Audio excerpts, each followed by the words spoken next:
Selamat pagi. Hari ini adalah hari terakhir untuk semester genap tahun 2022 untuk mata kuliah psikologi kognitif.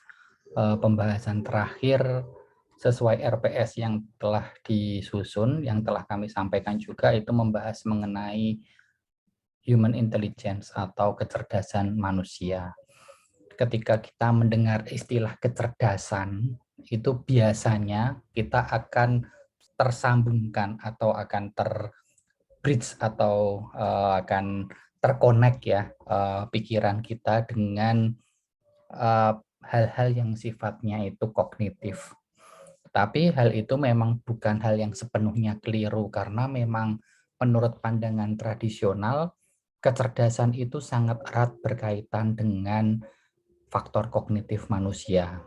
Meskipun pada pertengahan tahun 90-an ya, teman-teman mungkin mengenal nama Daniel Goleman yang mempopulerkan ya, yang kemudian membumingkan konsep emotional intelligence yang dianggap lebih berpengaruh terhadap kecerdasan secara menyeluruh dibandingkan faktor kognitif sendiri. Kemudian ketika mendengar istilah kecerdasan, biasanya kita akan bertanya-tanya, kira-kira kecerdasan itu bisa nggak sih ditingkatkan atau kecerdasan itu bisa nggak sih menurun? Karena ketika masih ngomongin kecerdasan itu biasanya tidak lepas dengan konsep bernama IQ ya, intelligent quotient. Jadi sebuah angka yang diasumsikan sebagai petunjuk tingkat kemampuan kognitif seseorang. Nah, hanya saja kecerdasan itu ternyata itu memiliki bermacam-macam aspek yang mempengaruhi. Nah, sebelum kita masuk lebih dalam mengenai konsep kecerdasan tadi, mengenai sebelum kita semakin berkembang ya pemikiran dan asumsi kita mengenai konsep kecerdasan, kita akan kita akan mundur satu semester. Di dalam mata kuliah psikologi kognitif, pertama kali teman-teman berkenalan dengan sensasi. Kemudian teman-teman berkenalan dengan atensi. Kemudian ada persepsi. Kemudian ada memori. Memori memiliki bermacam-macam teori ya. Ada teori 3 ruang dan kemudian yang paling baru adalah memori kerja. Kemudian setelah ngomongin memori, berbicara tentang imagery. Setelah imagery, kita berbicara tentang kreativitas, kemudian problem solving, dan pengambilan keputusan. Nah, kecerdasan ya secara general, kecerdasan itu melingkupi seluruh materi bahasan yang sejak awal itu kita pelajari, mulai dari level sensasi ya. Level sensasi itu artinya stimulus dari lingkungan itu masuk, diterima oleh panca indera kita atau diterima oleh seluruh sistem indera kita, itu adalah proses sensasi. Sementara persepsi adalah bagaimana kita memaknai, bagaimana kita memberikan penilaian, memberikan makna, memberikan sudut pandang sudut pandang subjektif dari diri kita terhadap stimulus yang masuk, terhadap informasi yang masuk. Itu adalah konsep persepsi. Nah, persepsi ini dianggap sebagai tahapan proses kognitif tingkat tinggi pertama sebelum kemudian masuk ke memori, kemudian imagery, kreativitas, hingga pengambilan keputusan. Jadi high level cognitive process itu dimulai dari proses persepsi, karena secara kognitif, secara studi neural juga, itu ketika proses persepsi, maka sistem syaraf kita mulai dari akses terhadap memori jangka panjang, akses terhadap memori kerja atau memori short term memory kita, itu semuanya terakses. Jadi input informasi yang masuk itu akan digabungkan dengan informasi yang sudah ada di dalam kepala kita. Nah, sehingga kerja kognitif yang terjadi itu cukup rumit, cukup complicated ya, karena ada input dan kemudian digabungkan dengan informasi yang sudah ada di dalam kepala kita. Kemudian beranjak ke level memori, setelah itu semua tercampur, kemudian kita bisa memberikan makna, memberikan penilaian, memberikan judgement terhadap informasi yang masuk, kemudian kita berikan respon. Ya, jadi setelah di mix, kalau di dalam konsep memori kerja itu kan ada episodic buffer ya di situ. Nah, itu kan nyampur, mengemixkan antara informasi yang masuk dengan informasi yang sudah kita miliki. Kemudian setelah dicampur, kita berikan pemahaman, kita berikan judgement dari stimulus tadi, kemudian kita berikan respon. Kita keluarkan lagi informasi tersebut. Maka kognitif proses high level processing untuk kognitif proses itu mulai dari persepsi. Nah, konsep kecerdasan sendiri itu mencakup semuanya, mulai dari sensasi sampai pengambilan keputusan. Nah, sebelumnya di sini teman-teman bisa lihat ya, pada penelitian tahun 2007 itu yang perlu kita garis bawahi, Blackwell itu melakukan riset terhadap siswa matematika. Kenapa matematika? Jadi memang sudut pandang tradisional terkait kecerdasan itu adalah kemampuan atau kecerdasan logika. Jadi seseorang yang cerdas itu dianggap sebagai seorang yang mampu memecahkan logika matematika, memiliki pemahaman atau penalaran terkait kesulitan-kesulitan yang ada di dalam materi pelajaran matematika. Seseorang yang jago di matematika akan dijudge, akan dinilai sebagai seseorang yang cerdas. Tetapi Blackwell sendiri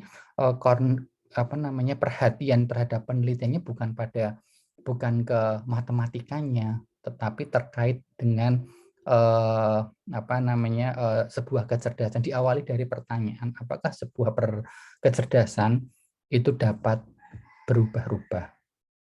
Nah, hasil dari penelitian Blackwell ini sebenarnya sesuai dengan hipotesis awalnya, sesuai dengan asumsi dasarnya bahwa kecerdasan itu sifatnya dinamis.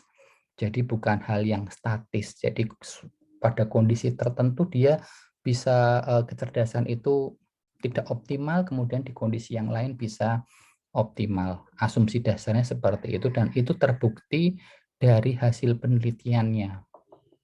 Yang penelitiannya itu menunjukkan adanya hubungan antara kecerdasan dengan ekspektasi atau harapan seseorang. Jadi gambaran besar penelitiannya adalah kecerdasan dengan harapan.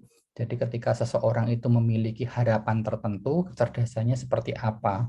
Sementara ketika harapannya mungkin nggak bagus, maka kecerdasannya seperti apa. Nah, ternyata hasil penelitian menunjukkan bahwa dibandingkan, jadi perbandingannya adalah pada kelompok siswa yang percaya bahwa kecerdasan itu dapat dinamis, sama kelompok siswa yang mempercayai sebaliknya bahwa kecerdasan itu sifatnya statis.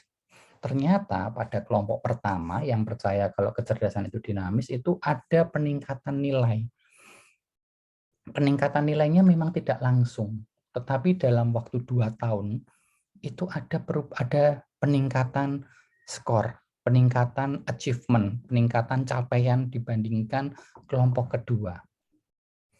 Jadi di sini menjadi sebuah temuan. Oh, ternyata ketika kita punya ekspektasi, ketika kita memiliki sebuah harapan bahwa kecerdasan itu nanti bisa berubah. Jadi sekarang aku seperti ini, aku yakin nanti di waktu yang akan datang saya akan lebih baik lagi. Nah, ternyata memang seseorang yang mempercayai hal itu menunjukkan peningkatan capaian. Sementara teman-temannya yang di kelompok yang satunya yang tidak percaya itu nilainya tetap sama aja, tidak ada peningkatan.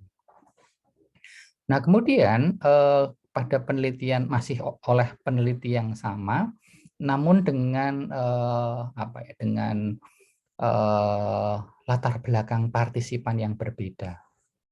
Kali ini pada partisipan yang menunjukkan degradasi nilai, jadi nilainya itu menurun dalam beberapa waktu. Kemudian dilakukan penelitian terhadap kelompok tersebut. Kelompok tersebut diberikan kayak semacam pelatihan gitu ya, bahwa kecerdasan itu, jadi pelatihannya itu, inti pelatihannya itu tentang konsep bahwa intelligence itu sifatnya dinamis. Jadi mereka diberikan pelatihan, diberikan pemahaman baru, diberikan informasi baru, diberikan jadi merubah persepsinya ya. Jadi bahwa sebuah kecerdasan itu sifatnya dinamis dan bisa berubah. Nah, ternyata ketika dilakukan pada siswa yang nilainya menurun itu, setelah pelatihan itu tadi, hasilnya itu penurunannya berhenti. Jadi ketika dia posisinya menurun, kemudian setelah pelatihan itu menjadi konsisten. Nah, ini tinggal menunggu waktu saja atau diberikan konsep latihan baru untuk meningkat kembali. Kalau berdasarkan penelitian yang sebelumnya, waktunya 2 tahun untuk kita bisa melihat peningkatan capaian dari hasil belajarnya. Jadi ketika seseorang itu mempercayai bahwa kecerdasan dirinya itu bisa berubah, bisa meningkat, atau mungkin kadang-kadang bisa menurun, maka kecerdasan dirinya atau kemampuan dirinya, kemampuan kognitif dirinya itu bisa naik dan turun, sifatnya dinamis. Nah, secara umum penelitian ini menunjukkan bahwa ada peran emosi di sini. Kenapa peran emosi? Karena ini kaitannya dengan belief kan. Kaitannya dengan bagaimana seseorang itu mempercayai sebuah konsep bahwa kecerdasan itu sifatnya dinamis. Dengan dia mempercayai konsep itu, maka skornya atau capaiannya atau hasil tesnya pun juga bisa berubah. Nah, belief itu adalah hal yang sifatnya emosional, sesuatu yang sifatnya itu tidak ada di ranah kognitif kita, tetapi ada di ranah afektif kita. Nah, dari penelitian ini semakin menunjukkan bahwa oh ternyata memang faktor emosi itu berkaitan ya dengan kecerdasan. Nah, kemudian Sternberg sendiri, di sini ada Sternberg dan Sternberg ya, ini maksudnya penulis bukunya itu ada 2 orang dan kebetulan nama keluarganya sama. Sternberg, yang satu Robert Sternberg, yang satu Karin Sternberg. Saya kurang tahu apakah ini suami istri atau bapak dan anak. Nah, saya kurang tahu. Yang pasti mereka berdua memang punya hubungan. Nah, 2 orang ini mempunyai buku kognitif psikologi. Dan dia di buku itu mengumpulkan banyak sekali definisi-definisi atau banyak sekali konsep-konsep intelijensi dari bermacam-macam, dari berbagai macam ahli. Dan ini dikumpulkan dari ahli tahun 20-an, kemudian tahun 60-an sampai tahun 80-an. Konsep utamanya cuma ada 2. Dasar utamanya ada 2, yaitu proses belajar yang terus meningkat, tentu saja proses belajarnya, sama yang kedua adalah kemampuan beradaptasi. Jadi definisi kecerdasan itu tidak bisa dilepaskan dari 2 faktor utama ini, yaitu proses belajar dan yang kedua adalah kemampuan adaptasi. Jadi definisi intelijensi berdasarkan berdasarkan proses studi hasil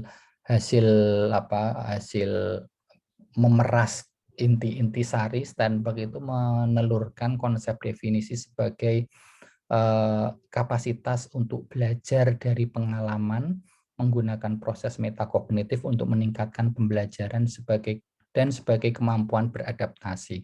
Jadi bagaimana kita memanfaatkan pengalaman hidup kita, yang pertama ya, memanfaatkan pengalaman hidup kita. Yang kedua, menggunakan proses metakognitif. Proses metakognitif itu apa? Nah, proses metakognitif itu mulai dari sensasi sampai decision maker tadi, decision making tadi. Nah, itu adalah proses komplit dari kognitif proses ya, disebut sebagai metakognitif.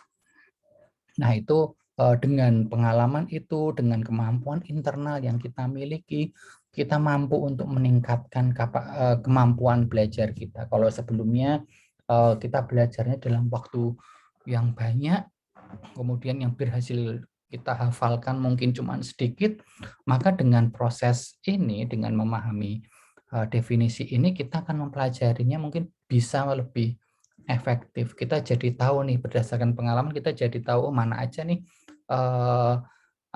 strategi belajar yang tepat buat diri saya, dan kemampuan apa nih yang paling oke dari saya, kemampuan kognitif saya, apakah kemampuan memaknai, memberikan makna, atau kemampuan mengingat saya, atau kemampuan imagery saya dan sebagainya, ataukah kemampuan saya dalam mengambil keputusan. Nah, akhirnya kita bisa mengenali diri kita sendiri dengan definisi ini. Dan yang kedua adalah, yang terakhir dan paling penting adalah bagaimana kita bisa beradaptasi dengan lingkungan sekitar kita. Nah, konsep beradaptasi dengan lingkungan kita itu menunjukkan, ini saya langsung cari ke bagian sini ya. Nah, di sini. Kemampuan beradaptasi terhadap lingkungan sekitar. Nah, ada konsep lingkungan nih di definisi intelijensi. Itu artinya ada latar belakang dari latar belakang subjek ya. Baik itu latar belakang keluarganya, latar belakang masyarakatnya, ya, konsep sosial, kemudian latar belakang budaya yang menjadi latar belakang budaya dia.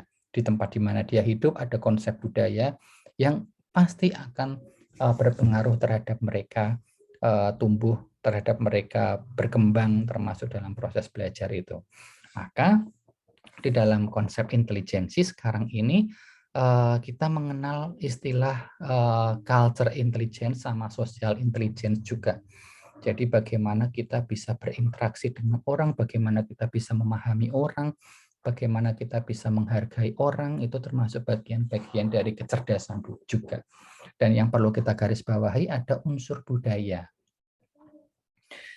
Nah, unsur budaya ini menjadi sangat penting bagi ilmuwan psikologi untuk memahami konsep kecerdasan di setiap daerah. Sebagai contoh mungkin kalau berdasarkan penelitian ya, nanti ada di sini itu di negara-negara timur konsep interpersonal ya, jadi bagaimana relasi sosial seseorang itu menjadi bagian dari konsep kecerdasan. Tetapi hal itu tidak ada di budaya barat. Atau sebagai contoh, kalau di Jawa ya, sopan santun itu dianggap sebagai bagian dari intelijensi juga. Jadi seseorang yang memiliki tata krama akan dipandang sebagai individu yang berpendidikan atau individu yang memiliki kecerdasan lebih baik dibandingkan seseorang yang tidak bertata krama. Nah, ini adalah konsep budaya yang tidak bisa dilepaskan tidak bisa kita lepaskan dari pemahaman-pemahaman mengenai kecerdasan. Nah, mungkin masyarakat kita sekarang melihat, sopan santun itu tidak penting, sementing lah iso memahami, bisa berkomunikasi, bisa menjawab, bisa menjalani hidup dengan baik. Nah, tetapi kita harus menghargai konsep budaya kita, bahwa di dalam budaya kita, budaya Jawa, bagaimana kita bertutur, bagaimana kita bersikap terhadap orang lain itu juga menjadi standar kecerdasan juga. Seperti itu. Pun begitu dengan konteks sosial. Nah, Lalu bagaimana dengan individu-individu yang dia memiliki hambatan terkait kemampuan untuk sosialisasi, kemampuan untuk berinteraksi dengan orang lain. Nah, kita kembali lagi pada konsep intelijensi. Konsep intelijensi itu ada banyak. Jadi nanti teman-teman akan mempelajari ada banyak sekali ini konsep kecerdasan yang saat ini ada di ilmu psikologi, dan yang paling baru nanti ada 8 konsep kecerdasan dari Howard Gardner ya, itu ada 8 kecerdasan itu menjadi tren saat ini.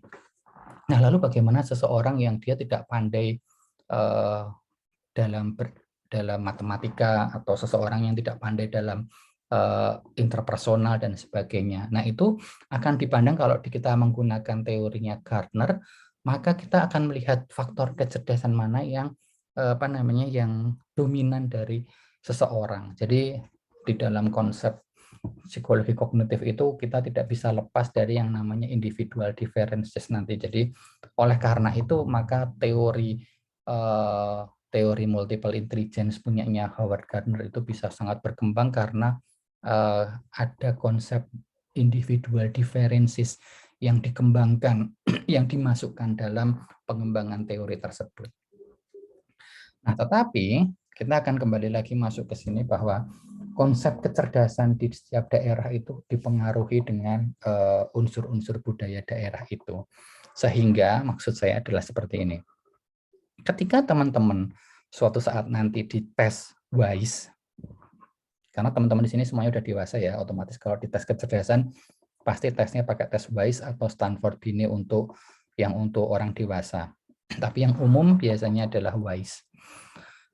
Kalau suatu saat nanti teman-teman dites WISE dan kemudian skornya ternyata tidak bagus, teman-teman tidak perlu berkecil hati. Kenapa? Alasannya adalah WISE itu dibuat dengan konstruk budaya yang berbeda dengan budaya Indonesia. Jadi WISE itu dibuat oleh masyarakat Barat, maka ada beberapa konstruk-konstruk, ada beberapa aspek-aspek budaya yang tidak masuk di dalam alat pengukuran kecerdasan yang dikembangkan oleh masyarakat Barat tadi. Jadi banyak banyak orang-orang Indonesia di skor tes dengan WISE nilainya nggak begitu bagus, hasil skornya, skor IQ-nya itu tidak menggambarkan atau kurang mencerminkan kemampuan real dari orang yang dites tersebut. Nah, itu adalah hal yang biasa terjadi ketika orang Indonesia dites dengan tes WISE, atau mungkin orang lain, orang dari negara India atau Asia gitu ya, dites dengan WISE biasanya gambarnya tidak begitu optimal hasilnya itu. Berbeda dengan seseorang misalnya dari Amerika atau dari Eropa dites WISE, itu sesuai banget karena konsep budayanya cocok, match seperti itu. Nah, di sini saya memberikan contoh ya tentang kesopanan ya tadi. Ini adalah contoh yang sedikit kontroversial. Kontroversialnya itu tadi karena di masyarakat kita sekarang sudah mulai berkembang konsep norma-norma budayanya mulai sedikit bergeser ya. Jadi kalau dulu itu bagaimana orang yang lebih muda itu benar-benar harus sopan kepada orang yang lebih tua, tetapi sekarang kan kalau di masyarakat kita kan sudah mulai bergeser. Sudah banyak sekali ditemui orang-orang muda yang dia berbicara dengan bahasa yang kurang sopan, sama maksudnya kalau bahasa Jawa ya bahasa Jawa kasar gitu ya, dengan orang yang lebih tua. Bukan karena tidak menghormati sebenarnya, tapi lebih karena kemampuan berbahasanya. Jadi generasi mudanya sekarang nggak tahu nih bahasa Jawa halus itu seperti apa, maka dia menggunakan bahasa Jawa kasar. Atau kedua, ada konsep yang benar-benar sudah menurut saya cukup keliru. Jadi dengan berbicara bahasa Jawa kasar, atau kalau Korea itu bahasa Banmal, maka itu mereka merasa lebih dekat. Jadi ketika saya ngobrol dengan bahasa Jawa ngoko dengan paman dan Pak Di saya, paman atau Pak Di saya, itu justru saya merasa itu karena saya dekat dengan beliau-beliau. Nah, menurut saya itu adalah konsep yang mungkin kurang tepat ya, karena toh sebenarnya faktor kedekatan itu juga bisa kita lakukan seandainya kita menggunakan bahasa Jawa halus sekalipun. Nah, cuman sudah mulai ada pergeseran nih. Jadi tidak penggunaan bahasa tadi sudah jadi hal yang umum kita menggunakan bahasa Jawa ngoko dengan orang yang lebih tua. Nah, kemudian di Taiwan itu berdasarkan penelitian kecerdasan interpersonal dan intrapersonal itu merupakan bagian dari kecerdasan. Sementara hal ini mungkin kurang mendapat tempat dalam masyarakat Barat.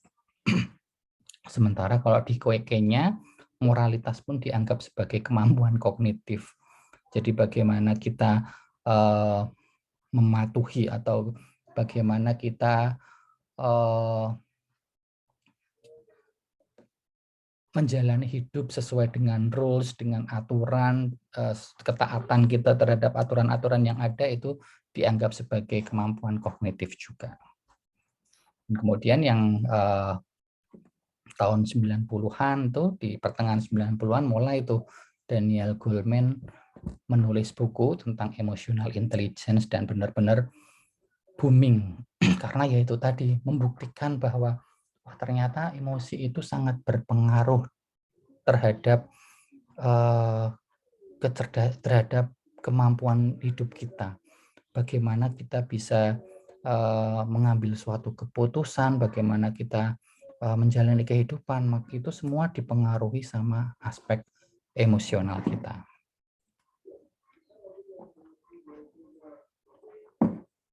Oke, 30 menit lumayan nih ngomong tanpa henti. Apabila ada yang mau bertanya silahkan ya. Nah, kemudian setelah Daniel Goleman itu mengembangkan tentang emotional intelligence, itu riset-riset terkait kecerdasan emosional ini menjadi booming, menjadi berkembang. Tidak hanya di ranah ilmu psikologi, tetapi juga di ranah ilmu neuroscience, terutama dari sisi cognitive neuroscience. Karena ternyata secara biologis ya, manusia itu memang didesain untuk mengambil keputusan-keputusan itu dengan dipengaruhi oleh emosinya.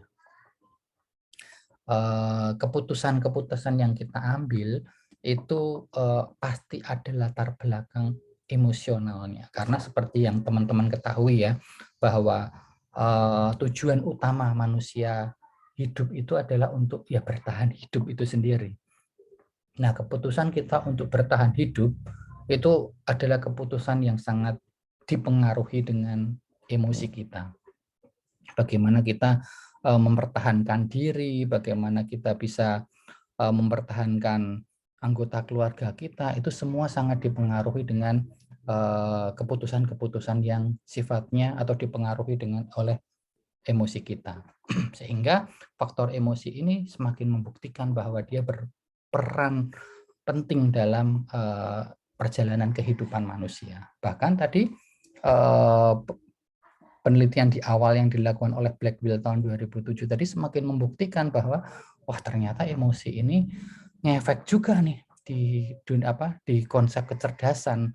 Dengan kita punya belief, dengan kita punya kepercayaan bahwa kecerdasan itu sifatnya dinamis, maka benar hasilnya pun bisa hasil penelitian atau capaiannya pun bisa berubah. Ketika kita percaya kecerdasan kita bisa meningkat, skornya meningkat.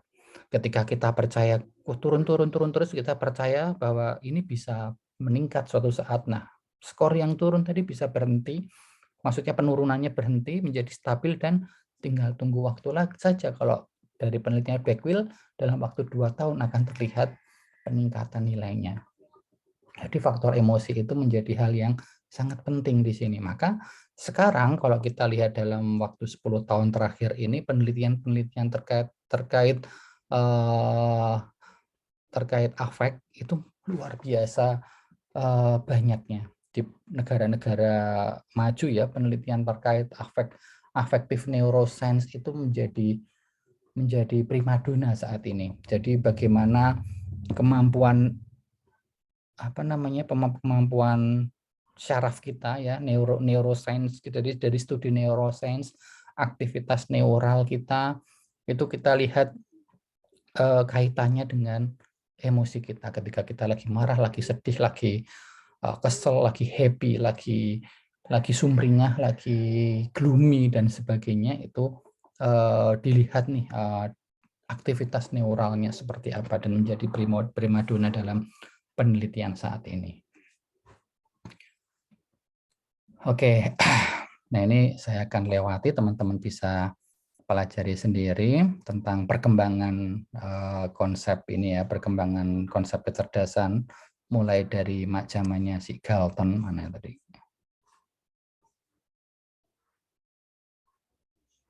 Nah ini mulai dari zamannya Galton di pertengahan abad 19, jadi tahun 1800-an sampai kemudian ada Alfred Binet, ada William Stern, ada perkembangan alat tes Stanford Binet, kemudian ada David Wechsler, itu teman-teman bisa pelajari sendiri.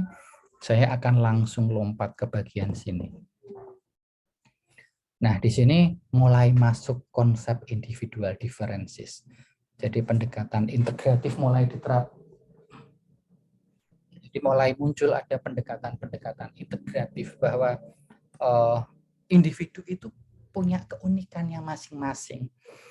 Dan keunikan setiap individu itu berbeda-beda. Oleh karena itu, maka kemampuan kecerdasannya pun berbeda-beda. Tetapi ada beberapa hal yang menjadi patokan ya dari konsep individual differences yang menjadi patokan, yaitu kemampuan memori deklaratif atau pengetahuan deklaratif.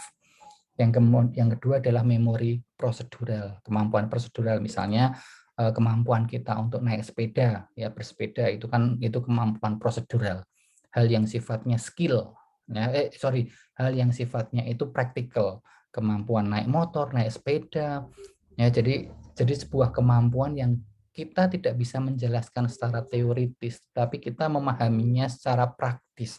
Nah, ini kaitannya biasanya dengan psikomotoriknya. Kemudian yang ketiga, kapasitas memori kerja, kemampuan bagaimana kita mengingat kapasitas memori kerja kita, bagaimana kita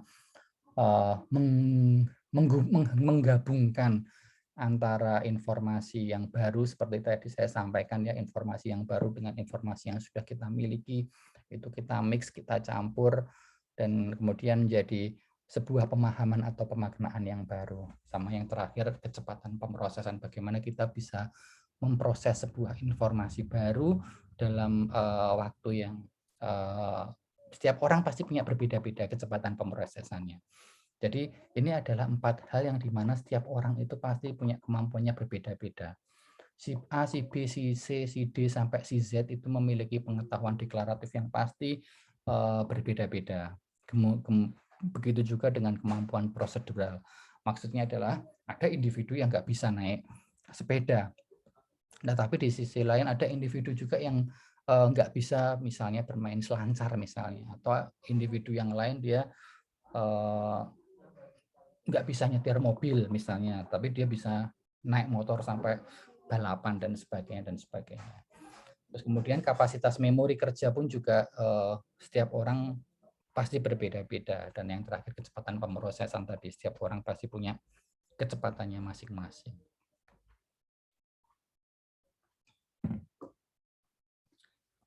Nah, kemudian pembahasan selanjutnya adalah tentang basic biologi dari kecerdasan. Nah, ketika kita ngomongin kecerdasan dan kemudian kita mencari-cari organ mana yang berkaitan dengan kecerdasan, maka 100% itu sudah semua orang sudah tahu bahwa itu kaitannya sama otak. Tetapi kita belum bisa menjawab otak seperti apakah otaknya orang cerdas. Otak yang gimana sih otak yang dikatakan otak yang cerdas itu? Nah, itu kita belum tahu. Ada sebuah penelitian yang mengkorelasikan antara volume otak sama kecerdasan, dan ternyata hasilnya cukup signifikan bahwa ada kaitan antara volume otak sama kecerdasan. Tetapi hasil ini tidak cukup untuk memberikan jawaban, oh berarti otak yang besar itu, volume otak yang besar itu adalah otaknya orang yang lebih cerdas dibandingkan yang otaknya yang kecil ya. Ternyata tidak bisa menjawab pertanyaan itu. Hanya ada kaitan, ada kaitan antara volume otak sama kecerdasan, tetapi tidak bisa dilakukan riset lanjutan.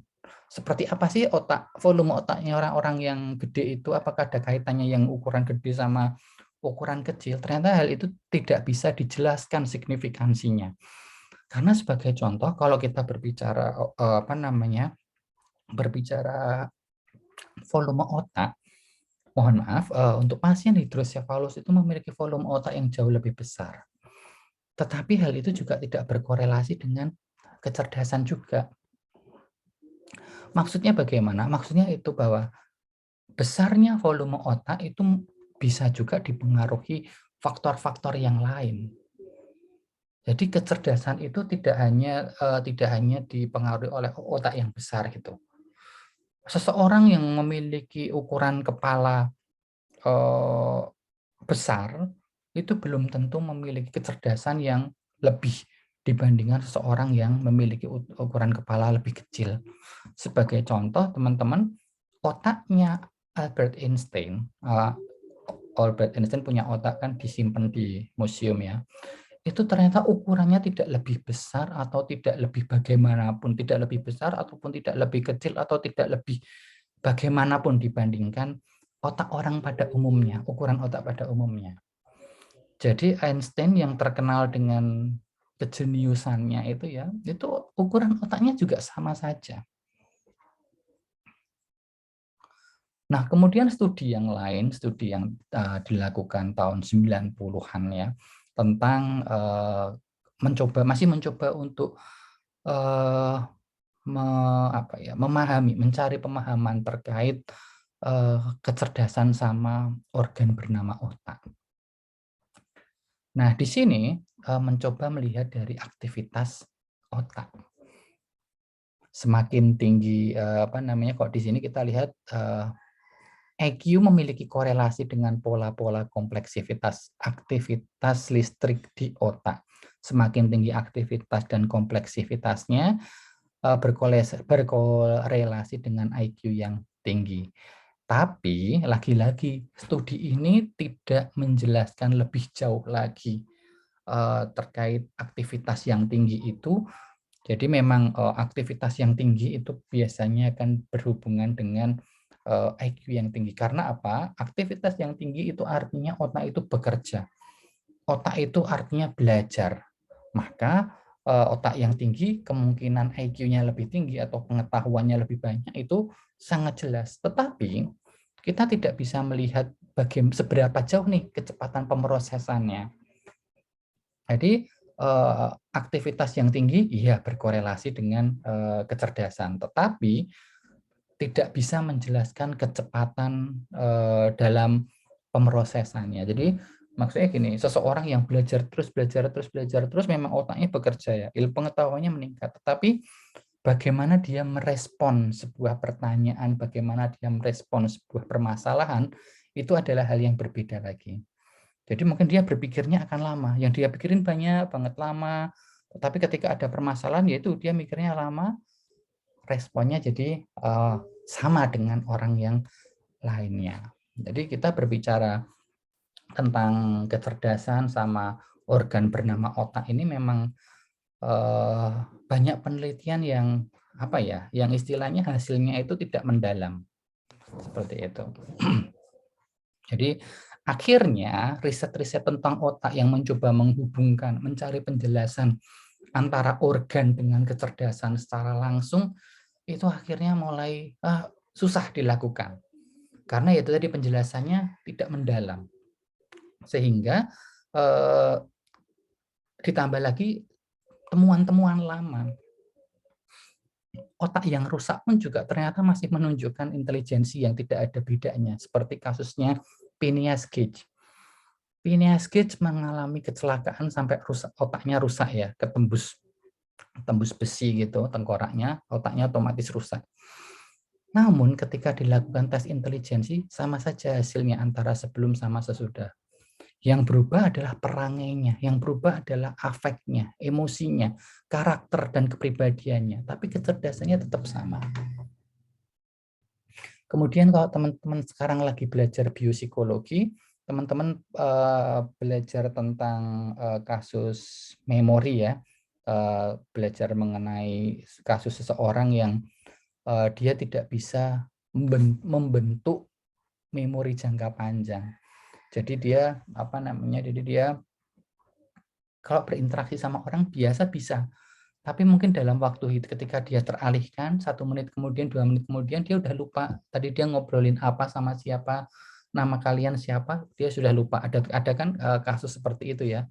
Jadi ini kasusnya adalah amnesia anterograde, jadi tidak bisa membentuk informasi baru. Informasi lamanya masih ada.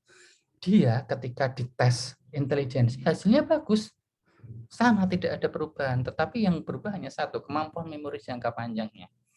Tapi untuk tes intelijensi secara umum tidak ada perubahan yang signifikan, sehingga mulai dari ukuran otak, aktivitas otak itu terkait dengan kecerdasan itu memang ada korelasinya, tetapi ternyata banyak sekali kondisi-kondisi yang menunjukkan, wah ternyata kondisi seperti ini, otak yang mengalami kecelakaan, otak yang rusak dan sebagainya, kemampuan intelijensinya tidak berkurang. Banyak yang seperti itu. Nah, kemudian yang terakhir ini tentang Howard Gardner ya, dengan 8 tipe kecerdasan. Ini teman-teman bisa pahami sendiri, ada kecerdasan linguistik, logika matematika, spasial, musikal, kinestetik, interpersonal, intrapersonal, dan naturalis. Dan ternyata interpersonal dan intrapersonal dipisah ya, kecerdasan interpersonal sama intrapersonal. Interpersonal bagaimana kita berrelasi dengan orang lain, sementara intrapersonal terkait pemahaman pada dirinya sendiri, bagaimana kita mengenali diri kita sendiri. Dan terakhir kecerdasan naturalis. Kecerdasan naturalis itu kalau kemarin saya waktu menulis ini saya kemudian teringat pada Rara ya, Rara yang weather control itu loh. Jadi pengendali cuaca ya, saya jadi teringat sama dia. Nah, kemudian terakhir penjelasan terakhir mengenai triarkik teori yang dikembangkan oleh Sternberg. Nah, di sini ada 3 faktor ya, bagian faktor analisis, faktor praktis dan faktor kreatif. Ketika kita mengaplikasikan kecerdasan kita itu tidak lepas dari 3 faktor utama ini: menganalisis, mengaplikasikan, dan mengkreasikan. Nah, materi kita untuk UAS itu mulai pasca UTS ya, untuk materinya pasca UTS sampai materi hari ini, materi yang saya sampaikan ini tentang human intelligence. Jadi untuk teman-teman silakan untuk UTS-nya bersiap materinya sampai human intelligence. Nah, kemudian untuk UAS, jadi belajar dari kuis sebelumnya ya. Jadi kuis sebelumnya saya memang agak saya santaiin. Jadi saya yang penting ada nilai untuk ASN 5. Nah, ternyata banyak indikasi-indikasi yang luar biasa menjengkelkan ya. Jadi banyak yang sepertinya mengakses menggunakan akun orang lain untuk melihat soal dan kemudian baru mengerjakan soalnya. Nah, untuk UAS ya, untuk UAS itu nanti saya akan ada soal akan saya restrict. Jadi akan saya kasih password juga. Intinya adalah ketika ada orang lain, ada NIM yang tidak masuk di dalam anggota kelas psikologi kognitif 13F4 ini, dia masuk, itu artinya dia sudah memasukkan password. Ketika dia sudah memasukkan password, itu artinya dia sudah nggak mungkin dia salah masuk kelas. Ya, nggak mungkin dia sudah artinya salah masuk kelas karena sudah masukin password. Jadi dia sudah tahu ini kelas apa, ini passwordnya ini. Jadi kalau sampai ada nama asing masuk, saya pastikan teman-teman akan semuanya lulus, tapi tentu saja dengan nilai minimal. Jadi saya berharap kali ini untuk AS teman-teman bekerja secara optimal, tidak ada indikasi kecurangan, harapannya seperti itu. Tapi kalau teman-teman memang nyarinya yang penting lulus, ya seperti teman-teman tahu ya, kita kan sekarang ada kebijakan minimal 50 ya. Jadi kalau nilainya gimana itu 50. Nah itu sebenarnya teman-teman nggak perlu khawatir untuk hal itu, karena hal itu sejujurnya kebijakan itu cukup merepotkan bagi dosennya. Sehingga kayak saya sendiri itu daripada saya repot-repot, udahlah saya akan kasih nilai 50 aja untuk minimal nilainya. Jadi yang penting asalkan nggak kebangetan ya, asalkan tidak kebangetan, teman-teman akan saya kasih nilai 50.